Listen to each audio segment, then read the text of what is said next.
9/11. Person named Osama bin Laden. CIA is asleep. 21st century की सबसे बड़ी खबर, Plane has crashed into the World Trade इस Center. एक दिन ने पूरी दुनिया के मुसलमानों की जिंदगी हमेशा के लिए बदल दी, जिसमें एक तरफ दुनिया की सबसे बड़ी सुपर पावर अमेरिका थी Either you are with us or you are with the terrorists. और दूसरी तरफ एक आदमी, Saudi billionaire Osama bin Laden. Admiration for what was then the world's most wanted terrorist, responsible for killing thousands. ये कोई पहली दफा नहीं था कि किसी ने अमेरिका के इन 2 टावर्स को गिराने की कोशिश की हो, क्योंकि ये ट्विन टावर्स उस वक्त दुनिया की सबसे लंबी बिल्डिंग्स में से एक थी। एंड विदाउट एनी डाउट ये बिल्डिंग्स दुनिया की सबसे मशहूर बिल्डिंग्स थी, क्योंकि इस बिल्डिंग के अंदर और आसपास ऑलमोस्ट 500 हॉलीवुड मूवीज बनाई गई थी। तो जो भी इन बिल्डिंग्स को गिराना चाहता था उसे अच्छी तरह पता था कि जब न्यूयॉर्क में वर्ल्ड ट्रेड सेंटर की ये बिल्डिंग्स गिरेंगी तो ये आने वाली दुनिया की सबसे बड़ी न्यूज होगी। जैसे अगर आज कोई बुर्जुल खलीफा को गिरा दे। आज से एग्जैक्टली 23 साल पहले दुनिया की सिचुएशन ये थी, सोवियत यूनियन टूट चुका था और चाइना की इतनी औकात नहीं थी उस जमाने में। तो अमेरिका दुनिया का one and only Wahid super power था जिसकी ताकत को चैलेंज करने वाला दुनिया में कोई भी नहीं था। लेकिन अचानक एक आम से दिन 11 सितंबर 2001 को 19 लोग अमेरिका के 4 बड़े जहाजों को हाईजैक करने के लिए अलग अलग एयरपोर्ट्स पहुंचे। अमेरिका की अब तक सारी रिपोर्ट्स देखकर यही लगता है कि ये 19 में से 19 लोग मुसलमान थे और इन सब का ताल्लुक सऊदी, इजिप्ट, लेबनान और यूएई से था। हर जहाज को हाईजैक करने के लिए 5 लोगों की टीम्स बनाई गई, जिसमें हर आदमी का अपना बहुत ही इंपॉर्टेंट रोल था और इस सब के लिए वो पिछले कई महीनों से ट्रेनिंग भी हासिल कर रहे थे। तो आखिर ये 4 जहाज अपने एयरपोर्ट से रवाना हुए और जैसे ही इन जहाजों ने टेक ऑफ किया, इन 19 लोगों ने प्लेन्स को हाईजैक करने का प्लान स्टार्ट कर दिया। और प्लान के मुताबिक सिर्फ 15 मिनट हवा में रहने के बाद पहले प्लेन में मौजूद 5 हाईजैकर्स खड़े हुए और कुछ छोटी छुरियों और बॉक्स कटर्स के साथ पूरे प्लेन को बहुत तेजी से हाईजैक कर लिया और जहाज के दोनों पायलट्स को मारकर अपना बंदा मोहम्मद अता को पायलट की सीट पर बिठाया और जहाज के सारे पैसेंजर्स को पिछली साइड पर धकेल दिया और उन सारों को क्लियरली बता दिया कि अब जहाज के दोनों पायलट्स मर चुके हैं, तो ये जहाज अब सिर्फ हमारा बंदा मोहम्मद अता ही लैंड करा सकता है। जिससे सारे पैसेंजर्स चुप करके खड़े हो गए,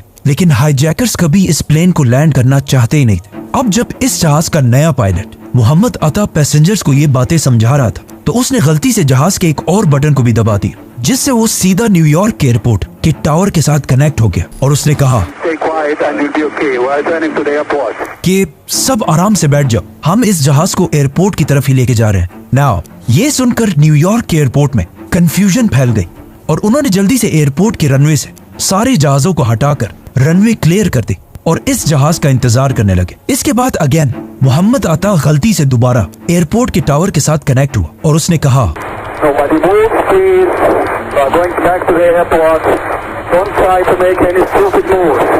मतलब कोई इतने खतरनाक मिशन में इतना रिलैक्स कैसे हो सकता है।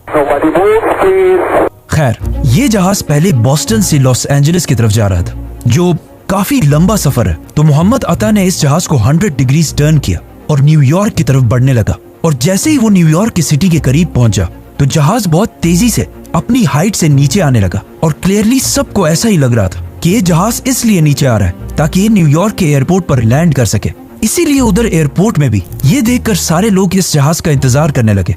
बट काफी वक्त गुजरने के बाद भी जहाज नहीं पहुंचा और एयरपोर्ट में सारे लोग कंफ्यूज थे कि आखिर ये जहाज गया कहाँ। तो आखिर किसी ने आकर उन्हें बताया कि ये जहाज वर्ल्ड ट्रेड सेंटर की बिल्डिंग से क्रैश कर चुका है।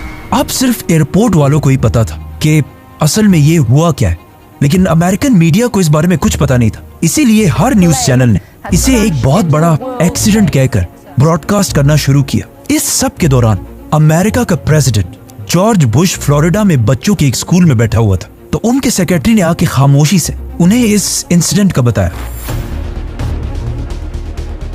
तो उनका भी फर्स्ट रिएक्शन यही था कि ये कोई एक्सीडेंट ही होगा। ना पहले जहाज को टेक ऑफ के सिर्फ 15 मिनट बाद हाईजैक किया गया था, लेकिन दूसरे जहाज को बिल्कुल पहले जहाज की तरह ही 30 मिनट बाद हाईजैक किया गया और जहाजों को हाईजैक करने की ये टाइमिंग्स भी पहले से प्लान थी। मतलब जो भी इन हमलों के पीछे था वो चाहता था कि दूसरे जहाज को क्रैश होते हुए पूरी दुनिया देख सके। मरवान अल शेही, जिसकी उम्र सिर्फ 23 साल थी, अपने साथियों के साथ दूसरे प्लेन को भी हाईजैक करके पायलट की सीट पर बैठ गया और अगेन प्लेन को लॉस एंजलिस के बजाय न्यूयॉर्क की तरफ मोड़ दिया। अब जब पूरी दुनिया के न्यूज चैनल्स अपने नॉर्मल प्रोग्राम्स छोड़कर पहले जहाज के क्रैश को दिखा रहे थे और इसे एक बहुत बड़ा एक्सीडेंट कह रहे थे, उसी टाइम पूरी दुनिया के सामने दूसरा जहाज फुल स्पीड आकर वर्ल्ड ट्रेड सेंटर के दूसरे टावर से टकरा गया, जिसे देखकर पहले तो लोग थोड़ा कंफ्यूज हुए, लेकिन फिर आहिस्ता आहिस्ता सबको समझ आ गई कि ये सब कोई एक्सीडेंट नहीं बल्कि हमला था। और अगेन अमेरिकन प्रेसिडेंट के सेक्रेटरी ने आके उनके कान में दोबारा ये बात बताई और कहा, mister president, America is under attack.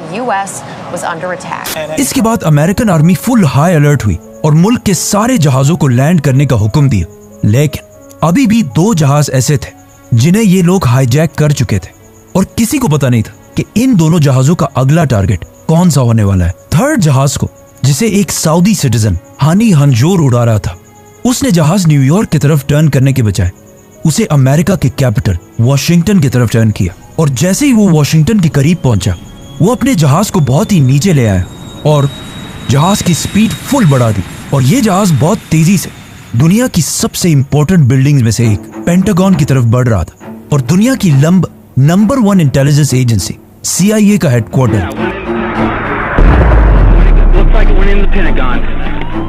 इस जहाज के पेंटागन पर क्रैश होने के बाद पूरी दुनिया वर्ल्ड ट्रेड सेंटर को छोड़कर पेंटागन की क्लिप्स दिखाने लगा, लेकिन अभी भी एक जहाज मिसिंग था।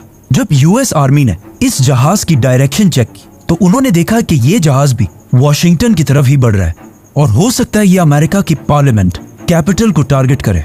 तो मजबूरन इस जहाज को गिराने के लिए अमेरिका के वाइस प्रेसिडेंट के ऑर्डर्स पर 2 फाइटर जेट्स फुल स्पीड रवाना किए गए और इन जेट्स को ये ऑर्डर दिया गया था कि इस जहाज को हर हाल में गिराना लाजमी है, चाहे सारे पैसेंजर्स मर भी जाएं। 3 जहाज तो बिल्कुल प्लान के मुताबिक अपने टारगेट्स तक पहुंच चुके थे, लेकिन चौथा जहाज, जिसे ज़ैद जर्राह चला रहा था, अपने टारगेट कैपिटल तक कभी पहुंच ही नहीं सका, क्योंकि जब ये जहाज हाईजैक किया गया था तब तक वर्ल्ड ट्रेड सेंटर पर हमला हो चुका था। ज़ैद जर्राह ने दोबारा सारे पैसेंजर्स को उसी तरह बता दिया कि सब आराम से बैठ जाओ, हम एयरपोर्ट की तरफ ही जा रहे हैं। लेकिन जब पैसेंजर्स में से एक ने जहाज के फोन से अपनी बीवी से राब्ता किया तो उसकी बीवी ने उसे बताया कि ये हाईजैकर्स झूठ बोल रहे हैं और ये एयरपोर्ट नहीं जा रहे, बल्कि ये एक सुसाइड मिशन है। इस बंदे ने जाके बाकी पैसेंजर्स को भी समझाया कि देखो, मरना तो वैसे भी है, लेकिन इससे पहले कि ये हाईजैकर्स इस प्लेन को किसी बिल्डिंग पर क्रैश करें, हम सब खुद ही इस जहाज को गिरा देते हैं। जिस पर इन सारे पैसेंजर्स ने मिलकर हाईजैकर्स पर हमला कर दिया, जिसे देखकर ज़ैद जर्राह ने प्लेन को ऊपर नीचे और साइड टू साइड हिलाना शुरू किया, लेकिन बहुत कोशिश करने के बाद भी पैसेंजर्स आखिर जहाज के कॉकपिट के दरवाजे तक पहुंच गए और वो जैसे ही जहाज के दरवाजे को तोड़ने वाले थे तो इस जहाज के पायलट ज़ैद जर्राह ने जहाज की स्पीड फुल बढ़ा दी और इसका मुंह जमीन की तरफ किया और इस तरह ये चौथा और आखिरी जहाज तबाह हो गया। अब पूरी दुनिया के न्यूज चैनल्स अगेन चौथे जहाज को दिखाने लगे तो अचानक सिर्फ 1 घंटे बाद न्यूयॉर्क के वर्ल्ड ट्रेड सेंटर का साउथ टावर कोलैप्स कर गया।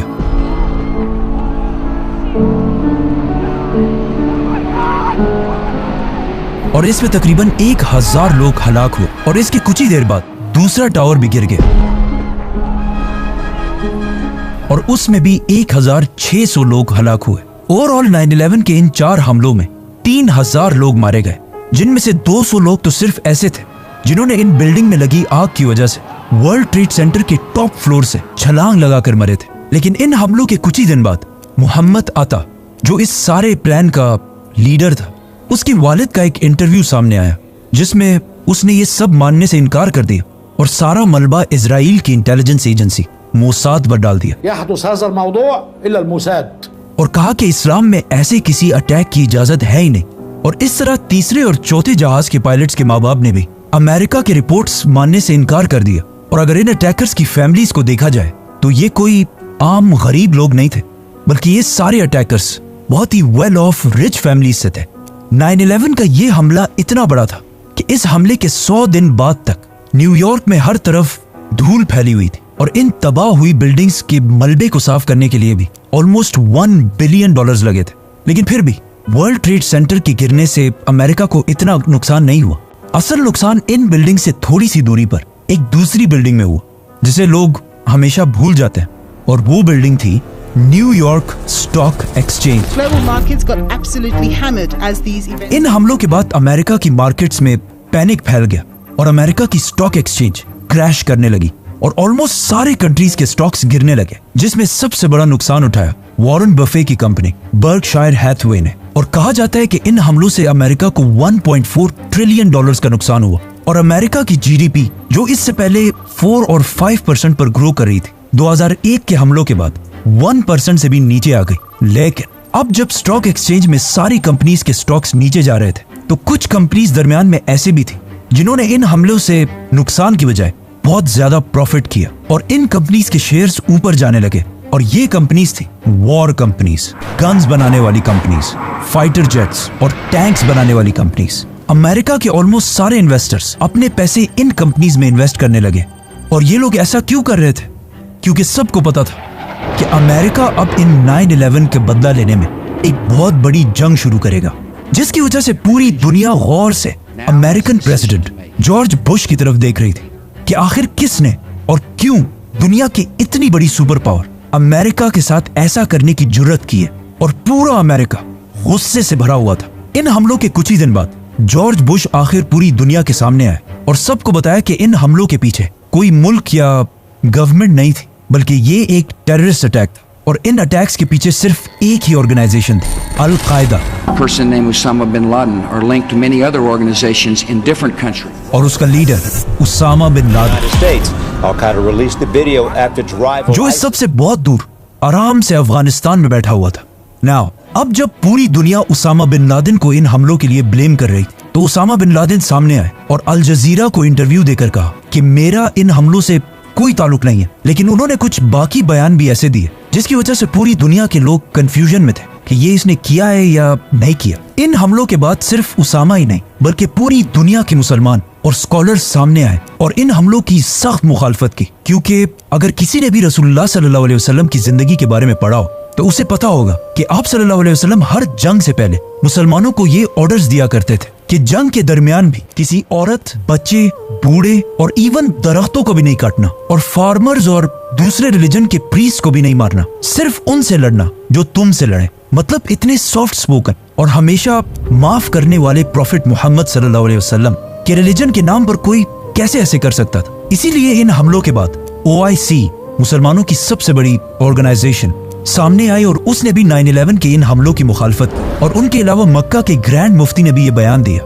कि ये हमले इस्लाम के खिलाफ हैं। और इवन अमेरिका के दुश्मन समझे जाने वाले आयतुल्लाह खामनाई ने भी ये बयान दिया कि इन हमलों का इस्लाम से कोई ताल्लुक नहीं है। लेकिन इस सब के बाद भी इस्लाम की इमेज वेस्टर्न कंट्रीज में बहुत ही खराब होने लगी और इस्लामोफोबिया बढ़ने लगा। फॉर एग्जाम्पल, लोग रोड पर हिजाब पहनने वाली औरतों को मारने लगे और वेस्टर्न कंट्रीज में बहुत सारे मुसलमानों को जॉब से निकाला गया और कुछ मुसलमानों को तो जान से भी मारा गया। और टीवीज पर पहली दफा ये डिबेट स्टार्ट हुई कि क्या इस्लाम एक पीसफुल रिलीजन है भी या नहीं। Islam is not a religion of peace.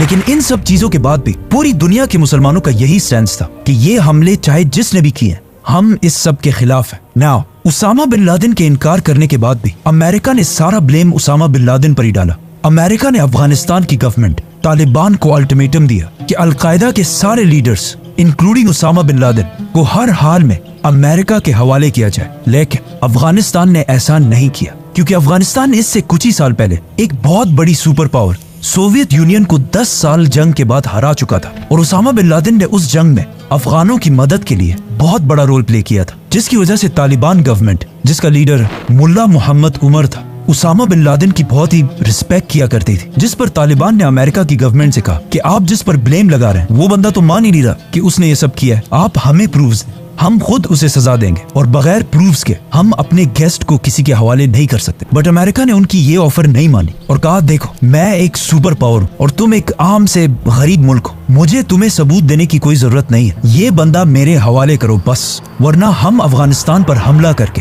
Taliban को खत्म कर देंगे। क्योंकि अमेरिका के जनरल्स ने इससे पहले ही अपनी रिसर्च कर ली थी कि तालिबान हमारे सामने सिर्फ कुछ ही हफ्तों के लिए खड़े हो सकते हैं, उसके बाद हम इन्हें खत्म कर देंगे। लेकिन तालिबान बीइंग पठान, उन्होंने ऑफ कोर्स उनकी बात नहीं मानी, तो अमेरिका ने भी अफगानिस्तान पर हमले की प्लानिंग शुरू कर दी। इस जंग को रोकने के लिए तालिबान ने एक और आखिरी कोशिश भी की और अमेरिका से कहा कि हम उसामा बिन लादेन को एक थर्ड कंट्री के हवाले करते हैं जो ना आपकी सुनता हो ना हमारी, और वो इंडिपेंडेंटली फैसला करे। बट अमेरिका अपने ताकत के फुल नशे में था और उसने अफगानिस्तान की ये ऑफर भी नहीं मानी और 9/11 के सिर्फ 1 महीने बाद अफगानिस्तान पर हमला कर दिया।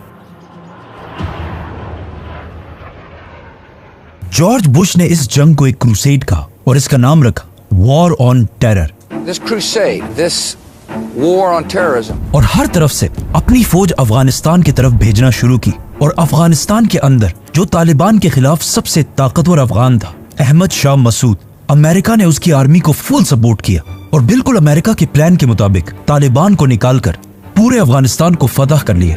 लेकिन ये सब करने के दरमियान अमेरिका के रास्ते में एक बहुत बड़ा हर्डल था, मीडिया और स्पेशली अल जजीरा, क्योंकि पूरी दुनिया का मीडिया अब तक सिर्फ अमेरिका की साइड ही दिखा रहा था, लेकिन अल जजीरा वाहिद चैनल था जो दोनों साइड्स को दिखा रहा था, अमेरिकन साइड और अफगान साइड। अल जजीरा ने अपने टीवी पर ऐसे वाकयात भी दिखाए जिसमें अमेरिकन जेट सिर्फ तालिबान को नहीं बल्कि सिविलियंस को भी टारगेट कर रहे थे, जिसे अब तक बाकी सारे चैनल्स BBC, CNN वगैरह नहीं दिखा रहे थे। तो इस पर अमेरिका की फौज को बहुत गुस्सा आया और उन्होंने अफगानिस्तान पर हमले के सिर्फ 4 हफ्ते बाद काबुल में अल जजीरा के हेडक्वार्टर को अपने एक जहाज से उड़ा दिया ताकि अल जजीरा वहां रिपोर्टिंग ना कर सके, और इवन इनके एक कैमरामैन को दुनिया के सबसे खतरनाक प्रिजन ग्वांतनामो बे भेजा ताकि इन सब चीजों से अल जजीरा का मुंह बंद हो सके।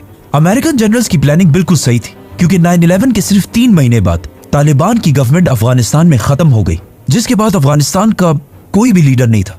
इसीलिए अमेरिका ने अफगानिस्तान के एक नए लीडर की तलाश शुरू कर दी और जर्मनी की सिटी बॉन में एक बहुत बड़ी कॉन्फ्रेंस कराई जिसमें उन्होंने कुछ अफगान लीडर्स को भी बुलाया और इन सब को बिठाकर जर्मनी से अफगानिस्तान के लिए एक नया लीडर चूज किया, हामिद करजई, जो बिल्कुल तालिबान के ऑपोजिट था। Unfortunately, that didn't happen. मतलब जबरदस्त इंग्लिश बोलता था और बिल्कुल एक वेस्टर्न आदमी लगता था और CIA का फेवरेट था। हामिद करजई को अमेरिका ने अफगानिस्तान का नया प्रेसिडेंट बनाया और इसकी हुकूमत को स्ट्रॉन्ग करने के लिए एक नई फौज ट्रेन की और एक नई गवर्नमेंट बनाई। दूसरी गवर्नमेंट्स को निकालना और अपनी पसंद की गवर्नमेंट बिठाना अमेरिका का पुराना बिजनेस है, लेकिन अगर अफगानिस्तान की हिस्ट्री को देखा जाए तो उन्होंने कभी भी बाहर से किसी लीडर को अपने ऊपर एक्सेप्ट नहीं किया। And to top that, Hamid Karzai की गवर्नमेंट इतनी करप्ट थी कि अफगान कौम उसे एक्सेप्ट कर भी नहीं सकती थी। इसी तरह सब कुछ चलता रहा और ऐसा लग रहा था कि क्लियरली तालिबान ये जंग हार चुके। लेकिन 2 साल बाद 2003 में अमेरिका ने एक नई जंग शुरू की, Iraq war. Saddam Hussein and his sons must leave Iraq within 48 hours. जिससे अमेरिका का सारा फोकस अफगानिस्तान से हटकर इराक की तरफ जाने लगा, जहां उन्होंने सद्दाम हुसैन को हटाने के लिए एक बहुत बड़ा झूठ बोला जिसे वो आज खुद भी मानते हैं। I apologize for the fact that the intelligence we received was wrong. Saddam Hussain की स्टोरी फिर हम किसी और वीडियो में एक्सप्लेन करेंगे। जब अमेरिका का फोकस अफगानिस्तान से हट गया तो तालिबान ने आहिस्ता आहिस्ता मुल्ला उमर की लीडरशिप में दोबारा रीग्रुप करना शुरू किया और अमेरिकन फोर्सेस पर छोटे छोटे हमले करने लगे। सद्दाम हुसैन की हुकूमत तो इराक में खत्म हो गई, लेकिन उस जंग में अमेरिका ने इतनी बड़ी बड़ी गलतियां की थी जिसे छुपाना इम्पॉसिबल था। फॉर एग्जाम्पल, इराक में अमेरिका के एक जेल से कुछ पिक्चर्स रिलीज हुई जिसमें अमेरिकन फोर्सेस इराकियों को बहुत ही बुरी तरह ट्रीट कर रहे थे और ये पिक्चर्स पूरी दुनिया के मीडिया में फैल गई, जिससे अमेरिका की इमेज बहुत ही खराब हो गई।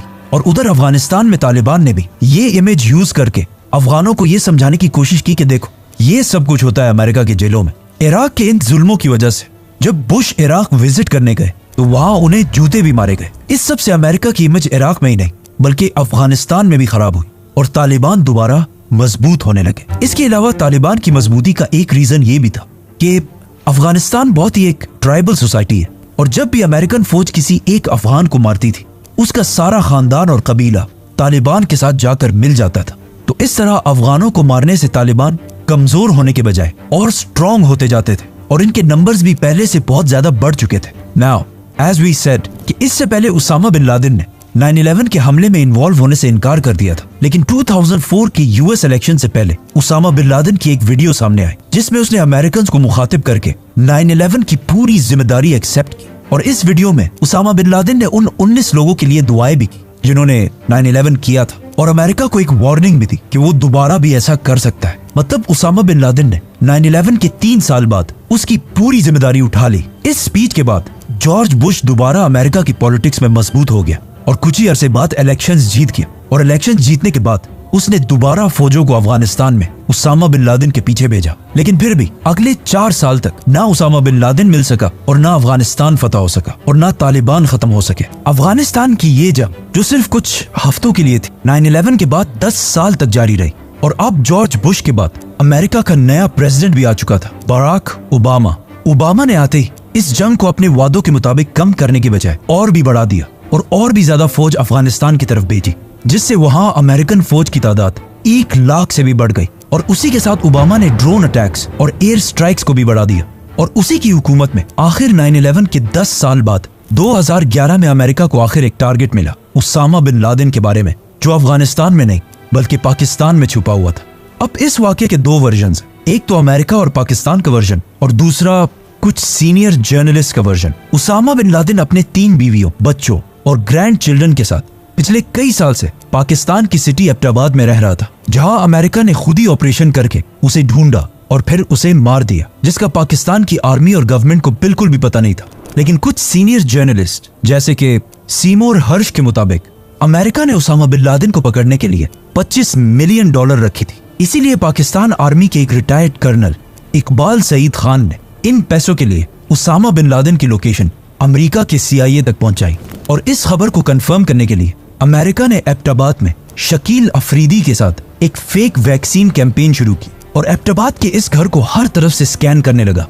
अमेरिकन ड्रोन्स और सैटेलाइट ने भी इस घर को 24 घंटे रिकॉर्ड करना शुरू किया। और अचानक एक दिन उन्होंने इस घर के लॉन में एक 6 फुट के आदमी को वॉक करता हुआ देखा। इससे और कुछ बाकी चीजों से अमेरिका ने अंदाजा लगाया कि हो सकता है यही उसामा बिन लादेन हो। CIA ने उसामा पर हमले से पहले कुछ पाकिस्तानी एजेंट्स इस घर के पास भेजे, जिन्होंने जाकर वहां के सारे दरख्त काट दिए ताकि अमेरिका के हेलीकॉप्टर्स आराम से लैंड कर सके। और फिर आखिर 2 मई 2011 को प्रेसिडेंट ओबामा के ऑर्डर्स पर अफगानिस्तान के शहर जलालाबाद से 2 हेलीकॉप्टर्स रात के टाइम में उसामा बिन लादेन को मारने के लिए एबटाबाद की तरफ रवाना हुए, जिसका पाकिस्तान आर्मी को बिल्कुल पता नहीं था।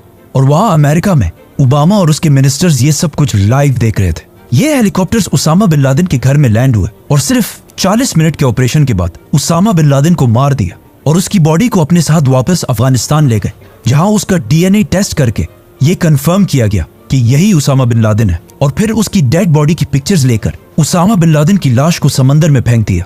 अमेरिकन आर्मी के मुताबिक उन्होंने उसकी बॉडी को समंदर में इसलिए फेंका और उसे जमीन पर इसलिए नहीं दफनाया क्योंकि ऐसा ना हो कि कोई आगे जाकर उसकी कब्र पर एक बहुत बड़ा श्राइन, मजार बना दे। CIA ने उसामा बिन लादेन की लाश की पिक्चर्स US प्रेसिडेंट ओबामा को भेजी, लेकिन उन्होंने इसे रिलीज करने से इनकार कर दिया। The United States has conducted an operation that killed Osama bin Laden, the leader of Al-Qaeda. Pakistan में बहुत सारे लोग आज भी ऐसे हैं जो उसामा बिन लादेन के एबटाबाद में होने को नहीं मानते और कहते हैं ये बहुत बड़ी एक कोई गेम या साजिश है। लेकिन ये बिल्कुल गलत है, क्योंकि एबटाबाद के इस ऑपरेशन के कुछ ही दिनों बाद अल-कायदा ने अपने सीक्रेट वेबसाइट्स पर उसामा बिन लादेन की डेथ को एक्सेप्ट किया और कहा कि हम इसका बदला जरूर लेंगे, जिसके बाद तालिबान ने भी उसकी डेथ को एक्सेप्ट किया। और इवन उसामा बिन लादेन के अपने बेटे हमजा बिन लादेन ने भी इस बात को सही कहा। तो जब अमेरिका और अल-कायदा दोनों इस बात को मान रहे तो पाकिस्तानियों को क्या मसला है? नाउ उसामा बिन लादेन के 5 बीवियों से उनके 11 बेटे थे और उसका बड़ा बेटा अब्दुल्ला बिन लादेन आज भी सऊदी अरब के सिटी जद्दा में खामोशी से अपना बिजनेस चला रहा है, लेकिन उसकी हर मूवमेंट को सऊदी गवर्नमेंट बहुत केयरफुली नोट करती है। उसामा बिन लादेन का दूसरा बेटा उमर बिन लादेन, जो पब्लिकली अपने बाप और उसके मिशन को गलत कहता है, और उसने अपने बाप उसामा बिन लादेन के खिलाफ एक किताब भी लिखी है। उसामा बिन लादेन का तीसरा बेटा साद बिन लादेन, जो एक जमाने में अपने बाप का राइट हैंड हुआ करता था और उसामा उसे अपने बाद अल-कायदा का नया लीडर भी बनाना चाहता था, लेकिन उसके इस बेटे साद बिन लादेन को उसामा बिन लादेन से पहले ही 2009 में मार दिया गया। उसामा बिन लादेन का एक ही ऐसा बेटा था, उसका चौथा बेटा हमजा बिन लादेन, जो उसके बाद अल-कायदा के लीडर्स में से था। और उसामा बिन लादेन के मौत के बाद वो बार बार अल-कायदा की तरफ से पब्लिक स्टेटमेंट्स भी दिया करता था लेकिन इसे भी 2018 और 19 के दरमियान अफगानिस्तान में मार दिया गया। उसामा बिन लादेन की जो फैमिली एबटाबाद में बच गई थी, वो पहले तो 1-2 साल पाकिस्तान की कैद में रहे, जिसके बाद उन्हें वापस अपने कंट्रीज में भेज दिया गया और आज वो सारे खामोशी से सऊदी और यमन में अपनी जिंदगियां गुजार रहे हैं, लेकिन किसी को नहीं पता कि उनकी एग्जैक्ट लोकेशन क्या है। उसामा बिन लादेन की वफात के बाद उनके घर से बहुत सारे पर्सनल डॉक्यूमेंट्स भी मिले, जिनमें उनकी कुछ रिकॉर्डिंग्स और उनके बच्चों के लिए कुछ वीडियो गेम्स भी शामिल थी। इन डॉक्यूमेंट्स को देखकर यह भी लगता है कि उसामा बिन लादेन को पहले से पता था कि एक दिन उसे इसी तरह अचानक मारा जाएगा। इसीलिए इन डॉक्यूमेंट्स में से एक में उनकी आखिरी वसीयत भी मिलती है, जिसमें वो लिखते हैं कि मेरे पास अभी भी $40 मिलियन पड़े हैं और मेरे बाद इन $40 मिलियन से सिर्फ थोड़ा सा मेरी फैमिली को दिया जाए और बाकी सब अलकायदा को दिया जाए। नाउ अब जब उसामा बिन लादेन को मार दिया गया था और अमेरिका जिस काम के लिए अफगानिस्तान आया था वो पूरा हो चुका था, तो चाहिए तो ये था कि वो अफगानिस्तान को छोड़कर वापस चला जाए, पर उन्होंने ऐसा नहीं किया और अगले 10 साल तक अफगानिस्तान में बैठे रहे। क्योंकि उसामा बिन लादेन तो अब कोई मसला नहीं था, लेकिन अब दुनिया बिल्कुल चेंज हो चुकी थी और अफगानिस्तान के बहुत ही क्लोज एक नया सुपर पावर चाइना बनने वाला था और चाइना को कंट्रोल में रखने के लिए अमेरिका की प्रेजेंस इस इलाके में लाजमी थी। इसके अलावा उसामा बिन लादेन की मौत से कुछ ही अरसा पहले अमेरिका के एक इंस्टीट्यूट ने अफगानिस्तान में रिसर्च की और उन्हें पता चला कि अफगानिस्तान के जमीन के नीचे जो मिनरल्स पाए जाते हैं वो दुनिया के सबसे कीमती और रेयर मिनरल्स में से एक है, जिनमें से सबसे इंपॉर्टेंट मिनरल है लिथियम, जिससे दुनिया की ऑलमोस्ट सारी बैटरीज बनती हैं। अब अगर अमेरिका अफगानिस्तान को छोड़कर चला जाता तो चाइना बहुत ही आसानी से इन मिनरल्स तक पहुंच सकता था। इसीलिए अगले 10 साल तक अफगानिस्तान में अमेरिका बैठा रहा, लेकिन फिर भी अमेरिका की इतनी बड़ी ताकत और इतनी बड़ी फौज के बावजूद अफगानिस्तान में तालिबान की प्रेजेंस बढ़ती गई और आखिर मजबूरन 20 साल की जंग के बाद अमेरिका के नए प्रेसिडेंट डोनाल्ड ट्रंप ने तालिबान गवर्नमेंट के साथ डील कर ली और अफगानिस्तान से आहिस्ता आहिस्ता अपनी फौज निकालने लगा। और 20 साल ट्रेनिंग देने के बाद भी अफगानिस्तान की फौज कुछ दिनों के लिए भी तालिबान के सामने खड़ी ना हो सकी और अमेरिका के जाने के कुछ ही दिनों बाद तालिबान बगैर किसी लड़ाई के 20 साल बाद दोबारा अपने कैपिटल काबुल में दाखिल हुए। अफगानिस्तान की इस जंग को अमेरिका की सबसे बड़ी नाकामी समझा जाता है, क्योंकि 20 साल लड़ाई के बाद भी अमेरिका ने तालिबान को कमजोर करने की बजाय और स्ट्रॉन्ग बना दिया और इस जंग के बाद अफगानिस्तान को उसका टाइटल दोबारा मिल गया as the graveyard of empires. 9/11 में 3000 अमेरिकन मारे जाने के बाद जो पूरी दुनिया में वॉर ऑन टेरर शुरू हुई, उसमें अब तक 4.6 मिलियन लोग, 46 लाख लोग हलाक हो चुके हैं। 4 करोड़ लोग अपने घरों से डिस्प्लेस होकर रेफ्यूजीज बने हैं, जिसमें मैं पर्सनली भी अपनी फैमिली और पूरे सिटी के साथ 2009 में रेफ्यूजी रहा हूँ। हालांकि मेरा 9/11 से कोई ताल्लुक नहीं था और अगर इस वॉर ऑन टेरर की कॉस्ट को देखा जाए तो सिर्फ डायरेक्टली $2 ट्रिलियन खर्च हुए और ब्राउन यूनिवर्सिटी के एस्टिमेट्स के मुताबिक वॉर ऑन टेरर पर अमेरिका के $8 ट्रिलियन जाया हुए हैं। इस वॉर ऑन टेरर से अमेरिका की आवाम को भी नुकसान हुआ है और अफगानिस्तान की आवाम को भी, और फायदा सिर्फ और सिर्फ वेपन्स बनाने वाली कंपनीज को हुआ है। फॉर एग्जाम्पल लॉकहीड कंपनी के सीईओ को, जो इस जंग से पहले हर साल $3 मिलियन कमाया करता था, लेकिन इस जंग के दौरान उसकी इनकम $3 मिलियन से $30 मिलियन तक चली गई थी। मतलब कुछ ही सालों में 10 टाइम्स इनकम बढ़ गई थी। और आज भी this crusade, this war on terrorism जारी है।